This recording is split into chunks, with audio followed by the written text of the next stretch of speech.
त्यांचं संबोधन आपल्यासाठी महत्त्वाचं आहे। देवेंद्रजी आजचा हा कार्यक्रम एवढ्यासाठी घेतलाय की आपण नेस्कोला गृहनिर्माण सहकारी संस्थांची परिषद त्या ठिकाणी घेतली। हाऊसिंग सेक्टर मधील त्या ठिकाणी 20 ते 22 मागण्या देवेंद्रजी आपल्या समोर ठेवल्या होत्या। त्या मागण्या मुंबईतून आल्या होत्या, गृहनिर्माण सोसायट्यांच्या आल्या होत्या, अनेक प्रकल्प विविध प्रकारचे रखडले त्यांच्या मागण्या आल्या होत्या। आणि देवेंद्रजी असं कधीच झालं नाही। परिषदा अनेक होतात, कार्यक्रम अनेक होतात, पण निकाल कधी लागत नाही, प्रश्न सुटत नाही। 22 पैकी 16 मागण्या शासन निर्णय करण्याचं काम देवेंद्रजी आपण केलं। मी सगळ्यांची या ठिकाणी घोषणा करणार नाही। आपण पुस्तिका काढले, त्याच्यामध्ये GR आहेत, घेतलेले निर्णय आहेत, परंतु देवेंद्रजी फक्त या अभ्युदय नगर पुरतं सांगतो की देवेंद्रजी या अभ्युदय नगर मध्ये 4300 सभासद आहेत आणि वाढीव सेवा शुल्क त्या ठिकाणी रद्द करावा अशा प्रकारची मागणी मी असेल, आशिषजी असतील, लोढाजी आम्ही सातत्याने करतोय। आपण निर्णय घेतलात आणि मुंबईकरांसाठी सर्वसामान्यांसाठी 484 कोटी माफ करण्याचं आपण काम केलं। आणि ही वसाहत साहेब आहे, घराघरातनं लोक आलेत, फक्त 55 कोटी रुपयाचा लाभ या अभ्युदय नगर या एका वसाहतीला या ठिकाणी लाभलेला आहे। अशा अनेक वसाहती आहेत, अनेक विषय आहेत। देवेंद्रजी काल परवापासून या विभागामध्ये सगळ्यांची हलचल नांदगावकर साहेब झालेली आहे। बोलतात हे सगळं आम्ही केलं।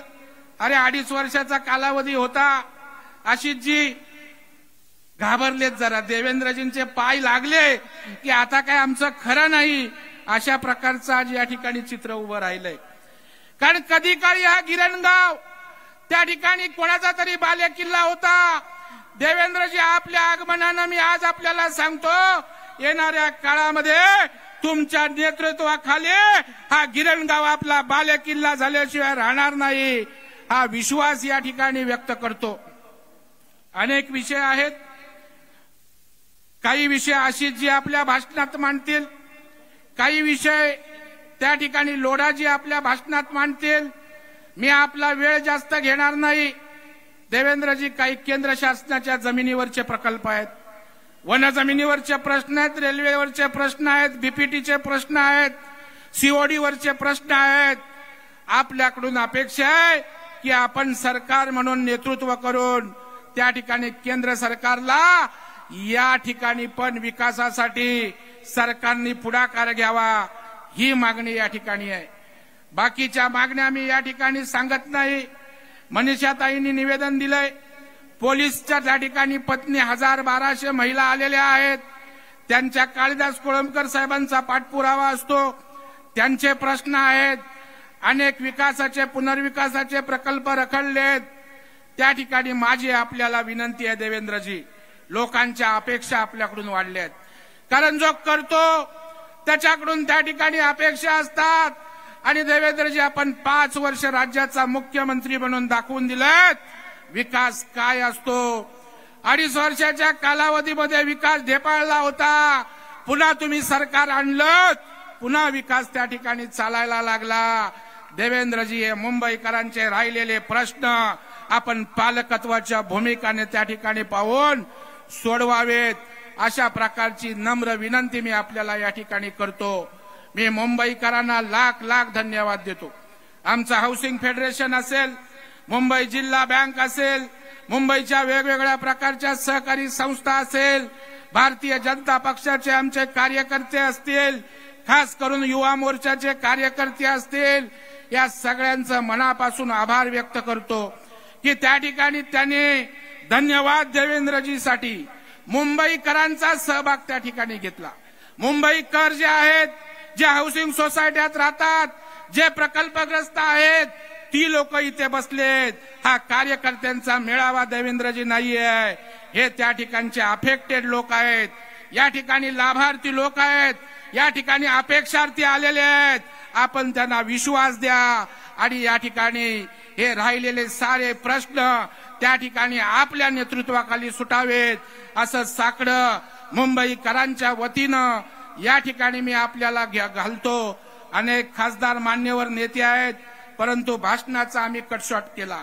वेळ जाऊ नये म्हणून एक छोटी क्लिप होती, ती आम्ही दाखवली नाही, कारण तुम्ही आणि मुंबईकर हा संवाद आमच्यासाठी महत्वाचा आहे।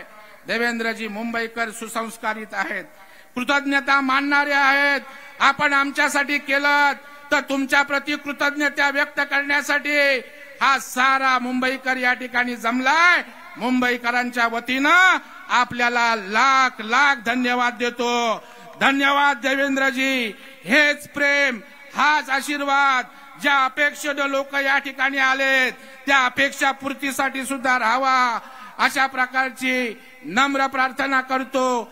म्हाडाचे 56 लेआउट आहेत, या लोकांना अपेक्षा आहे, सरकारवर विश्वास आहे, हा विकास त्या ठिकाणी आपण सीडीच्या माध्यमातून या ठिकाणी करावा आणि या मुंबईकरांच्या छोट्या मोठ्या प्रश्नांना त्या ठिकाणी न्याय द्यावा।